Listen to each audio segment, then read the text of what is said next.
What's good, family? Smash the like button and subscribe. Oh no. Listen, Tyson Scary is going out super sad right now. So as you might have seen by the title, someone deep inside Tyson Scary's camp has released some, what would you call it? He's released some dastardly information, giving us an insight into the inner workings of Tyson Scary's mental state. Yeah, and I'm telling you, Dons, now, for boxing's sake, for the corrupt state of boxing's sake, it's not sounding good. For any man who want to see an undisputed fight, or better yet, any man who want to see the top 3 in the division get it on, top 4 in the division get it on, it's not looking good whatsoever. Yeah, let's get to it. The inside leaker is Ricky Hatton, and he has said the following. We have lost one of the biggest fights of the summer.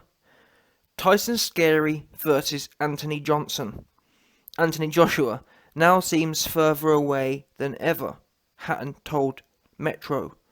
What happens now? It all just pushes the fight further back. As a fight fan, you fear the worst.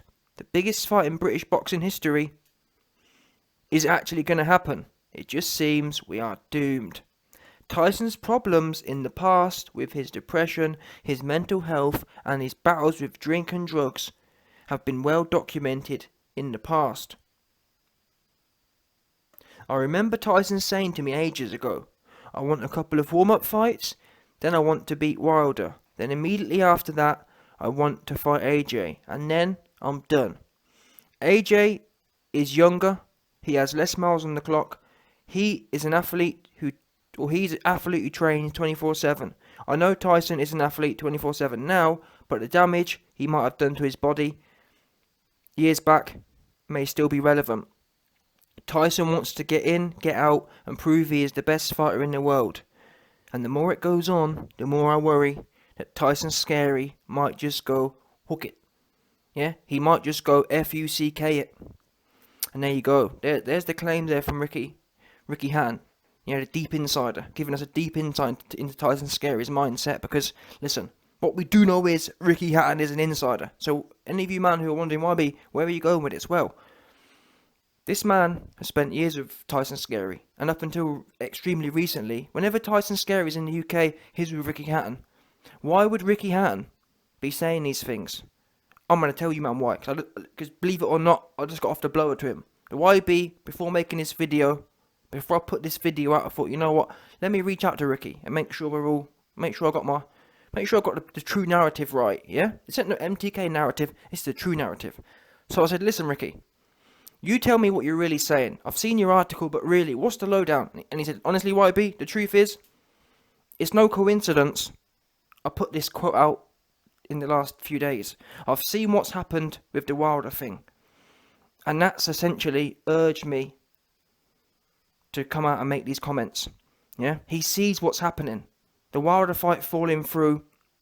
Because initially, Ricky said that when it was announced for July 24th, he thought, okay, great. Obviously, we wanted the AJ and Fury fight, but as long as his Fury's busy, the story flows for Ricky Hatton. Where his butt started twitching is when obviously this fight fell through, and Ricky Hatton's now feeling like the whole lot may be doomed. Never mind the undisputed fight. Maybe the whole. Let's not forget, there's 3 or 4 key players here: Dillian White, AJ, Fury, and Wilder. What Ricky Hatton's saying here is that the top of the heavyweight division may be doomed. Why? Number 1, because it's corrupt. That's the main reason. Because if it wasn't corrupt, it wouldn't be a problem. Tyson Scary not playing ball wouldn't be a problem as long as the sport's not corrupt. But it is. And that's why Ricky Hatton's saying the top of the heavyweight division, to be honest, the top of the heavyweight division is the only thing that matters. So the whole heavyweight division is now doomed because of corruption and because of Tyson Scary. Because guess what? If he don't fight Wilder, if in October he has something else to say, or long C19, oops, what's that going to mean? That means another 6 months. And like I said, this wouldn't be a problem if there wasn't corruption, if the MTK shill, a lower cartel weren't in control of things, guess what? The WBC would have stripped Fury days ago, or last week. And that would have been it. It would have been Wilder versus Dillian White in August. And things move on. But that's not the case, is it? We're in a sport where a man can be inactive for 2 years, pulling out of fights left, right and centre, forcing his opponents who have him contractually bound, forcing them to take him to court. And that man who's doing all of this, as I've just mentioned, is made Fighter of the Year. If this is the pinnacle of corruption, the pinnacle of it sums it up. If there's any, and I haven't covered it yet, but we're going to get there. If there was ever a key piece of information that shows you how corrupt the sport is, how Tyson Fury won Fighter of the Year, despite pulling out of fights, despite not fighting for 2 years, despite forcing his opponents to take him to court. That for me should be bottom. That should take you out of. If any fighter who tries to get out of a fight going to court, they can never be in the running for Fighter of the Year, because Fighter of the Year by nature, in my mind, in a true boxing fan's mind, Fighter of the Year is someone who wants all the smoke. That doesn't mean you win the Fighter of the Year. That for me is like one of the entry requirements. How much do you want smoke? Because if you don't, you ain't winning. That's the bottom line for real boxing fans. Because we can all pick fights at tactical times.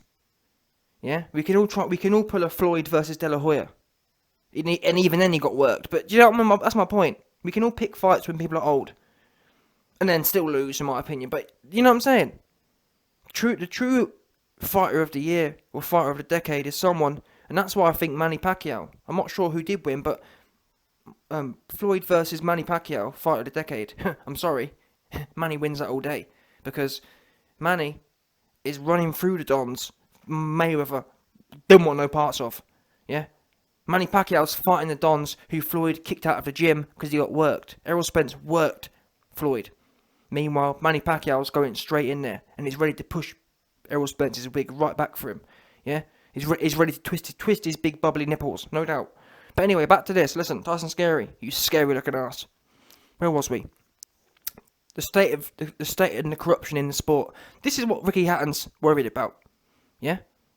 Because if it weren't corrupt, Tyson Scary would be stripped already and things would be moving along, but it isn't. So like I said, number one, sports corrupt. Because really, individuals shouldn't be able to influence a whole division like this. But there's supposed to be checks and balances, regulators and whatnot. Athletic commissions, governing bodies. There's meant to be some check and balance which says, okay, if we have one individual is not supposed to bring the whole ship down. Not in boxing. In boxing, one man can mess everything up. As they've been doing. Because let's not forget, before it was Fury, it was Wilder who was messing things up. And now they've just changed positions. Now it went from Wilder being the number one annoying Don, to now it's Fury. One man, they work together.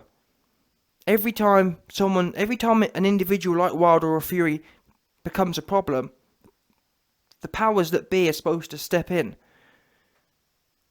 Like I said, years ago, what do we know? Back in 2019, for example, AJ was rock hard for Deontay Wilder. What should have happened then? The WBC should have stepped in and said, AJ, you are mandated. We're mandating you to fight Wilder next. Why? Because that's the fight the fans want to see. Why? That's the biggest money fight. Why? Unification. Why? Undisputed. Why? What else are you going to be doing, Wilder, other than fighting the best? That's what should have happened. Instead, what did the WBC do? Okay, Wilder, you're going to fight Luis Ortiz 4 times. Okay, Wilder, you're going to fight... And when I say going to fight, I mean they were mandating it. That's what I don't get. People make all these Wilder fans, yeah, will make all the excuses for why AJ shouldn't be mandated. Meanwhile, they had no problem with Dominic Brazil being mandated. They had no problem Luis Ortiz being mandated. They had no problem Tyson Scary being mandated. Oops. So don't tell me, oh, well, you know, there's technicalities, they can't do it. They managed to mandate all the other bums no one wants to see fight. No one wants to see Ortiz. No one wants to see Brazil. Tyson Scary, and even so, Tyson Scary at the time the WBC stepped in, and because people don't understand this in boxing. When Wilder fought Fury, it wasn't a case of, well, two men made a contract. That wasn't the case. The WBC actually mandated it. They actually said, they actually ordered the fights. That makes sense. It wasn't a case of, well, two men just making a little contract together. No, the WBC put it in there. Which means they could have put AJ in a year ago. But they didn't. And to this day, they haven't. And that's what I'm trying to get. That's what I'm telling you, man. That's where the corruption comes in. And we're seeing it play out once more. Fury's playing games. WBC.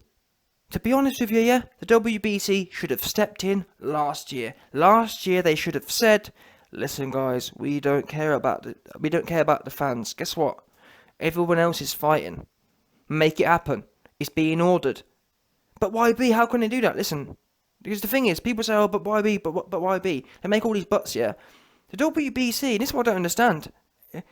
Businesses are supposed to be dollar-orientated, profit-orientated. The WBC hasn't taken any revenue in last year. So people were saying dumb things like, oh, but YB, you know, they're going to take less revenue, but less revenue is better than no revenue. Because as it played out, you took no revenue last year. So what's half of nothing? Nothing. Whereas last year, if the WBC... What should have happened is, yeah, last year in July, WBC should have stepped in and said, listen, we are mandating Fury versus Wilder by the end of December 2020. If you have not put a fight on, for whatever reason, you will be stripped. That's it. So there's no problem. If you don't want to fight, that's fine. If you want to wait for fans, that's fine. But what you won't be doing is, you won't be waiting for fans with the WBC belt. Because we've got someone willing, because guess what? Like I said, AJ fought. So if the WBC wasn't corrupt to its roots, it would be saying, Fury Wilder, we don't know what you're doing. We don't know what goofy games you're playing, but there's other champions who are willing to fight and fighting. So if it means you guys can piddle around for 3 years if you want waiting for fans and having C19, well, you can play around as long as you want. But as long as it pertains to this belt's going to be active. And like I said, it would have been one thing, yeah, if everyone was inactive. If AJ hadn't fought. If Dillian White hadn't fought.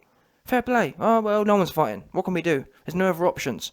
But the fact there's other people, Dillian and AJ, actually fighting, and then, man, they're sitting there, you have to bet. The only thing that makes sense is pure corruption. MTK must be literally paying the WBC more than they would make with AJ. That's the only thing that makes sense. I've never heard of any business where people accept less money just for the sake of it. What do you really think the WBC is putting there? Is happy to have their headline belt, their biggest moneymaker, on hold for the sake of it when they could be making more with AJ? No, that's not what's happening. Behind closed doors, MTK is saying, listen, you guys would be making $1 million or $2 million a year in commissions off AJ. We're going to throw you 10. And that's why you'll notice. Well, did you might think it was a coincidence, or did you might think it was just by chance that a business was happy just to sit there and have their belt never used? No, I don't care. They're getting paid $10 million from Trapperhan anyway. Yeah. Trapperhan's cash rich anyway. He's got money to burn. To make a slap of difference to him. Trapperhan's money sitting buried in the garden somewhere. Heaps of it. Craters of it. To spend. No problem. And that's what's happening here. And that's why Ricky Hatton's sitting there and his butt's twitching. Because, yeah, Ricky Hatton's a Tyson Fury shill, but he's clearly given us an insight into how he's feeling now. And into Fury's head. Because guess what? You won't find no people coming out of AJ's camp saying, oh, I'm worried, there ain't going to be no big fights in the heavyweight division no more. Why? Because that's not the vibe he's giving off. People who spend time around AJ know Wagwan. And they know he's rock hard for these goofies. Rock hard for them. Yeah? Now, I'm not going to sit here and lie to you, man, and tell you that he's as rock hard as he was 5 years ago, but he rock hard. Yeah? Rightly or wrongly, he wants to fight at least. Which is a million times more than these scaries want to do. And it's a sad place in the sport where one man can back the whole lot up. And it's not even just RYB. It's been a pandemic and it's only been 6 months. This has been going on for 3-4 years now. And what worries me, as it worries Ricky Hatton, is that what's going to stop it being another 3 or 4 years? What's going to stop that? Fury's going to be out until March next year, because the October date's a 3-month extension. There'll be another one, 100%. Oh, I got a long C19, or there'll be something else. I'm even hearing rumours now that Wilder's going to say something next time. They're going to take it in turns, which could be, which, as I explained to you, man, the other day, I couldn't work out why Wilder's been so quiet. Wilder's been spreading all the conspiracies. 2-2s. Fury actually does something conspiratorial, in my opinion, which is lie about C19. In fact, no, it's not even in my opinion. Factually speaking, Fury's been exposed by lying about C19. So Wilder's got all these conspiracies he's been spouting off for 2 years, for a year and a half. No evidence for them, really. And he's been talking them the most, doing the most. One time, there's an actual conspiracy against Fury, or against him involving Fury. He's silent. Now it's making sense. Now I'm hearing that in October it's going to take it in turns. Like, for example, do you remember when Fury pulled out, I think, or was it Vlad first? When the Vlad and Fury rematch, both of them ended up pulling out, I'm pretty sure. Both of them did. First it was someone, and second time it was someone else. And I'm hearing it's going to happen again. I'm hearing in October it's going to be Wilder's turn. Oh, I've done something now, which adds up. Now it's all coming full circle. Why Wilder's not going to go off. Or why Wilder's not going off, because he can't go off, because he knows, yeah, we're taking it in turns. It's mutual benefit here, which also explains why Wilder hasn't filed no legal claims in both circumstances. Why aren't Wilder, when Wilder made all these claims about my drink's been spiked and the glove was dodgy, why hasn't he put a civil claim in if feels that strongly about it? Don't no one know. How about that? Yeah. So it's all round circle. Now these two are circle jerking, and that's what I've always told you, man. I always told you, man, these two are working together to fight 6 or 7 times, ultimately, but also to back the whole division up. Do you remember when Fury, back in 2013, when Fury wanted to fight David Haye? David Haye pulled out, and then Fury was scheduled to fight Chisora, and Chisora pulled out, and then Haye and Chisora were on social media circle jerking each other. Literally, there was a video, of David Haye sitting in a chair. Chisora was sitting in a chair parallel to him, and they were both sitting in, I think it was like a garden chair, and they were both sitting there with their kegs by their ankles, sitting in the chair, and they was reaching each other. David Haye was reaching over to Chisora, and Chisora was reaching over to David Haye, and they were both just stroking each other off, 100%, laughing about it and giving each other a good stroke. Yeah, that's what happened. No joke. In 2013, there was David Haye and Chisora were joking, saying, "Oh, we're both collectively ruining Fury's career because every time Fury booked a fight, they was pulling out." Now, unfortunately, Fury isn't 100% thick. He learns. He takes things. He notes things down, and he noted that strategy. And now, guess what he's doing? He's playing it out with AJ. And that's what Fury and AJ are doing. Sorry, Fury and Wilder are doing. They're planning to fight 6 times, but this is the thing you man don't get. When I said they're going to fight 6 times, that doesn't mean, oh, but YB, even like there's some goofies who say, but YB, even if they fought 6 times, that's only 3 years, which it would be, wouldn't it? If you fight twice a year, that's only 3 years. Which in itself wouldn't even be so bad, would it? If they said back in 2018, yeah, we're going to fight 3 times, if they said back in 2018 we're going to fight 6 times, wouldn't be that much of an issue, really, because now 2021 it'd be all played out. But that's not the case, is it? What they mean to say is, yeah, we're going to fight 6 or 7 times, but in the meanwhile we're going to fight bums, as they did, because they fought Wilder once and then they fought 2 bums. Yeah. So yeah, we're going to fight 6 times, but that 6 times will conclude both of their careers at 40 years old. So in the meantime, they're trying to stretch it out. Yes, they're going to... I mean, I'm not being funny here. You heard out of Fury's mouth. I haven't covered it yet, but I told you, man, before Fury ever mentioned it, I said they're going to fight 6 or 7 times. And then Fury comes out and says, yes, Deontay Wilder, 6 times. And then this is how you can tell. You can tell there's a conspiracy going on between Wilder and Fury, because one minute Wilder's putting out things about all this, or how bad Fury is, as you've heard. The next minute, Wilder's silent, isn't it? The next minute, when there's actually provable stuff.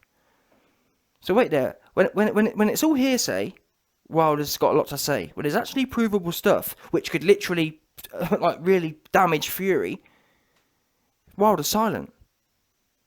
Does that make sense?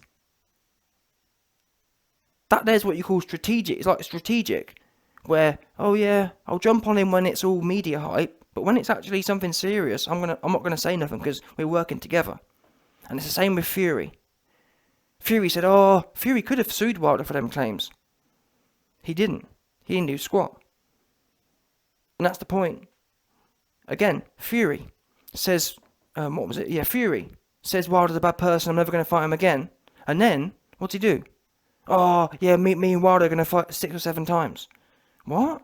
So like I'm telling you, man, don't listen to their actions. Oh, sorry, don't listen to their words. Watch their actions. What are their actions? Working together. That's what they are doing. They're working together nicely. 100%. Nothing they do really actually damages either of their brands, or you know what I'm saying. None of the actions they take actually damage anything. It's all marketing, and that's why I believe as well. Thinking about this whole AJ versus Fury undisputed fight, what do we know about that? Eddie Hearn, I think, even said, or AJ said, we think that was a strategy just to attach their names together and build up Fury's brand and then bait and switch. And I think I even said that. It's a bait and switch operation. Yep, hype the AJ versus Fury fight and then at the last minute switching Wilder, which they did, didn't they? It was AJ and Fury in June, AJ and Fury in July. Oh no, AJ's out, Wilder's in. And now we've got the delay. And the delay based on a lie. And now Wilder's silent. Got nothing to say when there's actually proof that he could do something with, I believe. So, anyway, back to this thing from Ricky Hatton. What Ricky Hatton's saying is that the corruption in the sport's sky high. And not only that, Fury himself isn't giving Ricky Hatton the right signs. And this is one of them. These little funny games are one of them. And I believe in October, Wilder will pull out or something. Or Fury will pull out again. And then, I think they will fight eventually, like probably next June or something, next year. And they're going to slowly drip feed between bums and fighting each other, 6 fights. And by the time the 6 fights are finished, it'll be 29 or something. And that'll be it. Because unless the WBC stand in, and what's scary about the whole WBC thing is that, guess what? They haven't stood in 4 years. They haven't stood in to mandate a top fighter in 4 or 5 years. So what's going to change? Why would that change for? Why? If they haven't mandated AJ for undisputed in 4 years, why start now? I don't get. It's never going to happen. Same as Dillian White. Why? They can always make the claim that, oh well, we've got to fight Fury again because he's a bigger name or whatever. I don't know. For any of you man who think I'm making things up, the same could be said back in 2018. Back in 2018, you man need to understand. Back in 2018, Dillian White was still the number 1, yeah. And Fury hadn't fought in God knows how many years. Fury went from not having fought for 2 years to in a fight with Wilder. Based on what? Fury hadn't beat no top 10s. He went straight in, and that's the point here. If a man can go straight in, how is Dillian White ever going to get the shot? He was actively fighting for years, back to back to back to back. Number 1 position. Fury came straight in and overtook it. So don't ever think that's going to... The WBC will never mandate Dillian White or AJ to fight either of them two. I believe, as I've explained, WBC is in bed with MTK and they're getting paid on the side. That's the only thing that makes sense. And that's what I'm hearing from people inside WBC, no doubt. And if you disagree, you man explain it then. You man explain how a governing body, like for example the IBF, I actually rate them, but the IBF, their train moves forward. Their train don't stop and bend for nothing. But the WBC historically has always been the most corrupt as well. Always been. Always been corrupt. I'm pretty sure that's what happened with the Lennox Lewis one. That was WBC. WBC is corrupt to the core. Never wants the best to fight. Now the IBF doesn't always get the best to fight, but they stick by what's in their rule book or what's logical. If you're number 1, you get in the fight. You can't argue with that. The number 1's a bit sus, but whatever. At least you're churning them out. At least you've got some consistency. But anyway, Ricky Hatton, you've heard from him there. Ricky Hatton's scared of Tyson Scary saying F it and just going away. And unfortunately, he knows Tyson Scary. It's better than anyone does. And why is he saying that right now? Why is he saying it now? Because he's seen Fury's actions. And these actions are reminding him of this weird mind state Fury's in. Fury don't want to fight. You understand? A man who wants to fight don't play these kind of games. He don't. And even if there is a bit of a conspiracy thing going on between Wilder and Fury, either way, it all feeds back to the point. The point is, them two man, because whether it's 1 or 2 is irrelevant. No one wants to see the third fight. How are they going to do 6 or 7? And why is Fury even thinking about 6 or 7 for, when he can't even talk about one AJ fight? But you can talk about 6 or 7, innit? Whenever Fury's asked about AJ, it's, oh well, you know, oh. But then, when it's Wilder, listen, this is the thing as well. No one's even asked Fury about, Fury, do you think you can fight Wilder 6 or 7 times? No one's asked that question, but even without being prompted, you know what I'm saying? Why is that in his mind for? Innit? Why is that in your mind without prompt? But then people will come up and say, Fury, when will you please fight AJ? The fans, that's the only fight the fans want to see. Oh well, you know, innit? What is that? How have you got something in your mind no one wants, but the thing people want, you can't talk about it? Or you got nothing to say on it? Or he's a bum? So yeah. Ricky Hatton's saying what I've already been telling you, man. Never mind the undisputed fight. I'm not sure the Wilder fight can happen either. Although, given that they're colluding, I think it probably will happen. I think the Wilder fight will probably happen at some point in the next 12 months. Later rather than sooner though. Unfortunately. But the AJ fight, just forget about it. Dillian White and AJ, forget about it. The heavyweight division is Deontay Wilder and Fury. That's it. Unless you man, or anything else you man want to see, don't even think about it. In terms of Wilder and Fury. Wilder and Fury will fight each other 7 times and that's it. The heavyweight division, in my opinion, we need to demote the WBC belt. Because the WBC belt really is just a joke now. It's a what's they call it? Well, it's a kangaroo belt. It's not real. It doesn't mean anything. It's whoever pays the most. I'm pretty sure if Eddie Hearn went to the WBC and said, listen, we'll give you 20 mil, they'd probably take it. Or they'd end up going back to MTK and saying, do you think you can raise the bid? Because all they care about is their pockets being lined. And that's how they act. Watch their actions. I've never seen an organisation like it. Just happy to sit there and never fight. It's mad. Every other organisation wants their belt active to bring revenue in, apart from WBC. The WBC happy. They don't even give warnings out, do they? If you don't do this, you got 3 months. Remember AJ? AJ been putting the work in for 6 months, organising with Fury. Fury pulls the rug, and they're telling AJ about you got a week to do this. Where's Fury's week? Why don't Fury and Wilder ever get a week deadline? Fury and Wilder, as I told you, man, last year, if the WBC wasn't corrupt, they would have been telling Fury and Wilder, we don't care about your fans. That's your problem.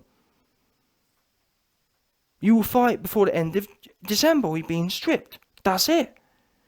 Never mind December. Because even, by the way, people have got a short memory. December last year, that would have still had the belt inactive for 10 months. Fury and Wilder fought in February. Do you understand? Which means December of 2020 was 10 months. We're now close to the next December. 22 months.